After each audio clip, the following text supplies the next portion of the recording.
রোজা আছেন? না গো বাবু, আমার গ্যাস্ট্রিক। এই গ্যাস্ট্রিক তো শুনতেছি ছোট কাল গন্ডে খালি রোজার মাসে হলে গ্যাস্ট্রিক হয়, রোজার মাসে পেটের ব্যথা, রোজার মাসে বমি আহে। এটা খালি ছোট কাল গন্ডে শুনতেছি, বড় হয়ে গেলাম। সারা বছর তো আপনার গ্যাস্ট্রিক থাকে না।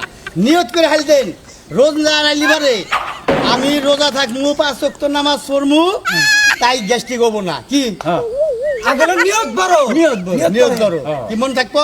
মন থাকবো। আপনি সামনে বার নিয়ত করে হেল দিবেন, আল্লাহ বাসায় রাখলে যে আমি রোজা থাকবো, আপনার দেখবেন তো গ্যাস্ট্রিক হবো না। আসেন ভাই, আপনি আজকে থেকে আপনার হাতে দিনের কথা দিক হ্যাঁ যে নিয়ত করেন। নিয়ত করলাম, হ্যাঁ সাথে ভাত খামু, হ্যাঁ সাথে ভাত খামু, ফজর নামাজ পড়মু, ফজরের নামাজ পড়মু, সারাদিন রোজা থাকবো, আবার ইফতার করবো। সারাদিন রোজা রাখবো, আবার ইফতার করবো। এই তো দেখেন, আচ্ছা, আমার খাবার খাবার কুত্তারে খাওয়ান যায়, কুত্তা তো খায় না, খালি বুক বুক করি।